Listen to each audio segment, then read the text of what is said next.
Well, hello there, how is everyone? I hope you are all well. You are looking absolutely goddamn amazing. How do you pull it off? Please tell me your secrets. And I hope other people are telling you look amazing as well, because they should be. But anyway, we've got some meat and potatoes to sink our teeth into, as this video is going to piss a few people off. And look, I don't do videos purposefully to piss people off. Sometimes when you're talking about this case and you're looking at different things, things will come up. And they can do one of two things. Sometimes they can completely change your perspective of the crime itself, or who's involved, who's not involved, how someone behaved, how they didn't do something or did do something. And in this situation, what's happened over the last few hours is we was taken right back to the start and specifically discussing the injuries sustained during the Idaho 4 attacks. Primarily the injuries that were sustained by Kaylee Gonsalves. Now look, this is where this has led me, and this is where this has kind of brought me while thinking about this situation. And I don't know whether it's something that you guys have thought about as well, because I know that there's certain people around the peripheral of this case that are kind of untouchable. And what I mean by you feel like you can't discuss them, you feel like you can't talk about them, because when you've talked about them in the past, or they've been spoken about in the past, there is huge backlash to it, huge backlash to it, and that's just the way it is.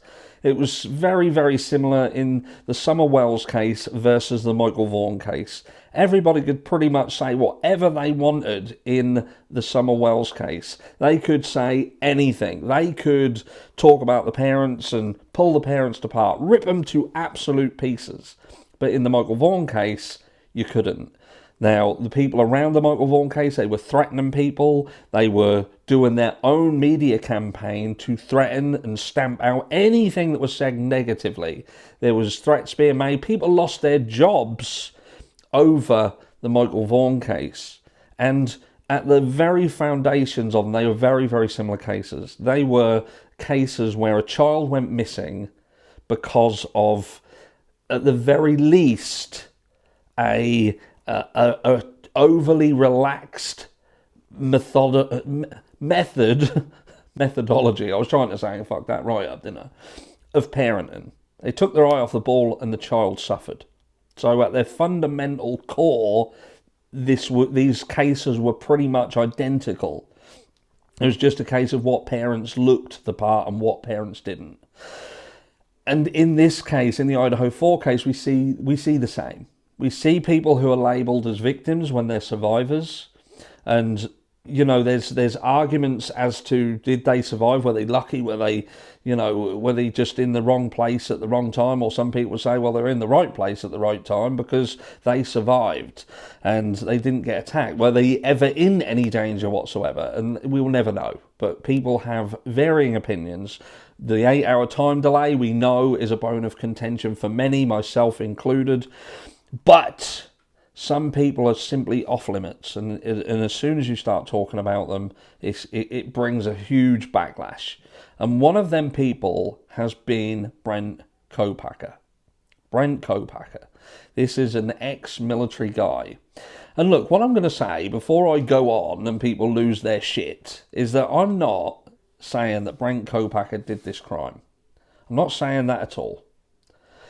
But there are elements to the Idaho 4 case, which I'm going to go into in a second, that almost proves that the Idaho 4 case, the Idaho 4 murders themselves, were done by someone with a military skill, or had been taught by someone with a military skill. And the information that kind of alludes to this fact were given than none other than the coroner at the very start, and further spoken about by the Gonsalves family when they spoke about the injuries and the differing of the injuries, that they were not the same. And that's the important thing. The important thing is the statement made. They were not the same.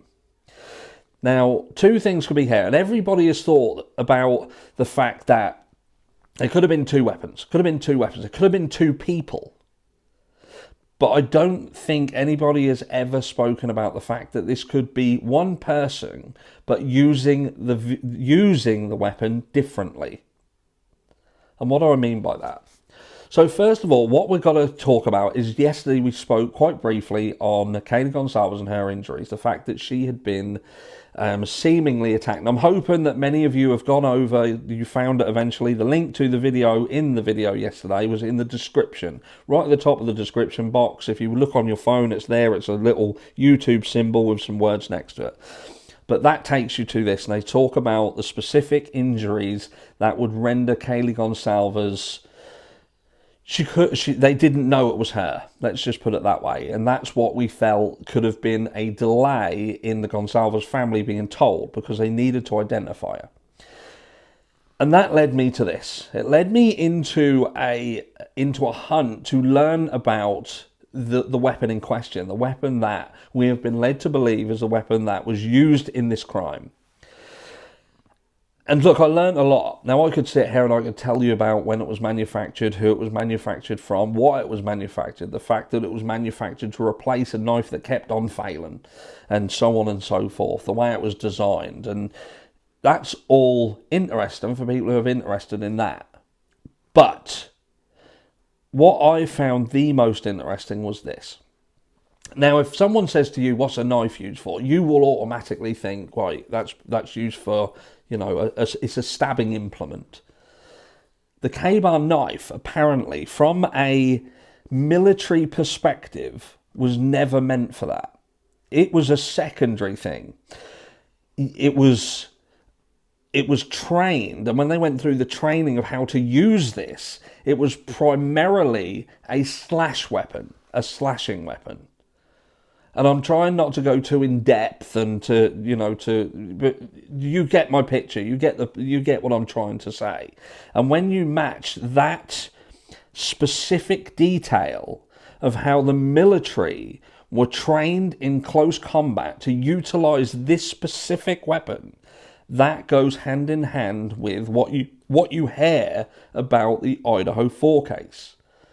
And you cannot help, when you hear and you read these things, to feel that there's roads in this case that keep leading back to military.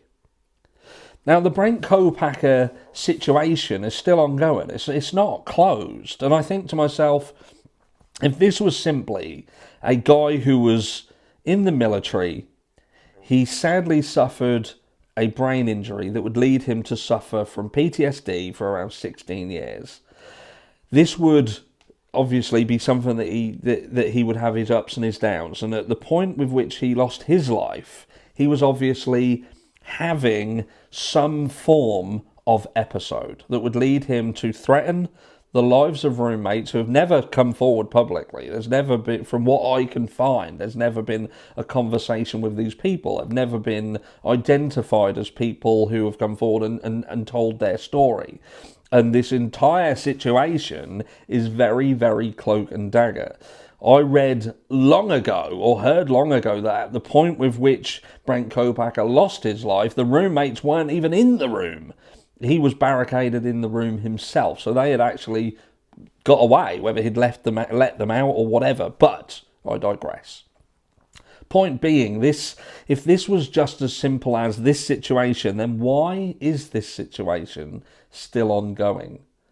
Why is this situation not been wrapped up? It is what it is. The guy was ex-military, brain injury.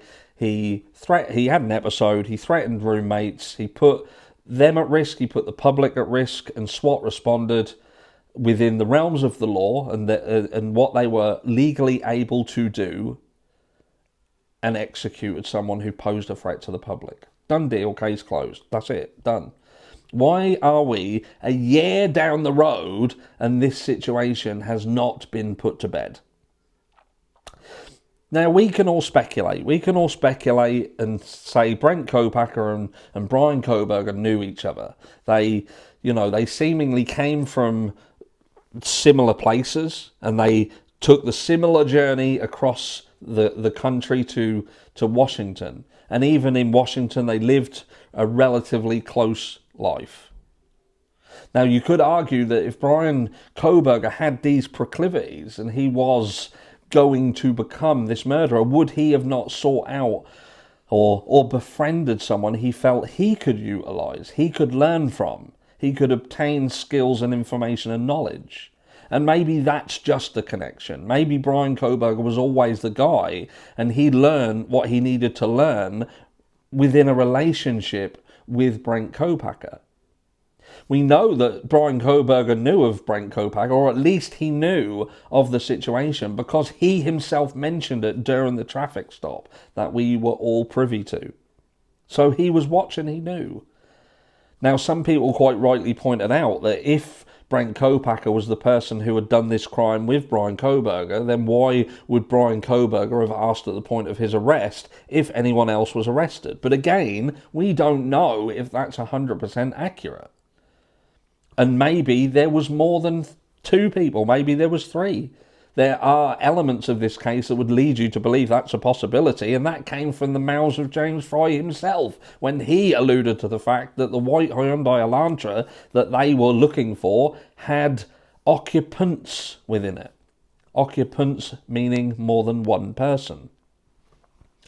Now, did Brent Kopacka just do a ride-along with Brent Kopacka? Was one the prodigy of the other?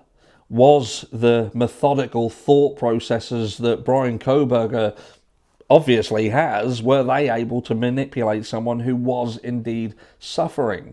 And he had the skills of a military killer, a military trained killer, to do these crimes. And again, I'm not saying that Brent Kopacka done anything, but there's so many elements of this that lead you to believe that the person who did this was either not their first rodeo, or they had been trained to do what happened at 1122 King Road that night. They showed skill, they showed proficiency, and they shown that they were able to handle the weapon with which was used in the multiple manners with which it was trained professionally to be used. Now, if you believe that Brent Kopacka was the person who did this, and you believe that the injuries that were sustained by at least Kaylee Gonsalves, how were they done without him injuring himself?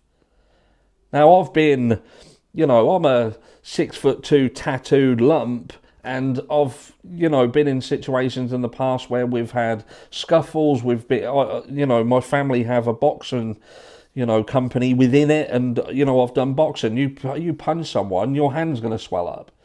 You punch someone repeatedly, your hand's going to balloon. Especially when you're not walking into this house wearing boxing gloves. You might just be wearing neutral gloves, whatever they're called. Neutral, is that the right word? Let me know down below. Or did they use the butt of the weapon as another way that this could be used and would have been trained in close combat? Again, I'm just spitballing. Because however I look at it, and when these things come out and you talk and you hear about the potential multiple occupants in the car, you hear about the fact that the injuries were not the same, and it goes to the point where you almost feel that there's multiple people because there must be multiple weapons. But then you learn that this weapon was taught to be used in these very specific manners. And it was almost like this person knew, and they knew everything. Now, could Brent Kopacka have literally picked up a book and read the book? Is that what they were saying when they said in the search warrant that there was a book opened at a specific page with certain highlights on it? Maybe that was about combat, military combat. And that's what he was learning, and that was what he was reading while he was being a night owl, just before he took his night drives. We don't know. But there is an undisputable military connection to this case. An undeniable one. And anybody who tells me that that is incorrect, that is wrong, I would disagree with wholeheartedly. Let me know down below what you think. I will prepare myself for the tomatoes being thrown. But look, I talk about what I talk about in the hunt for justice. That's it. And I don't care what we talk about if it's in that vein and who it upsets.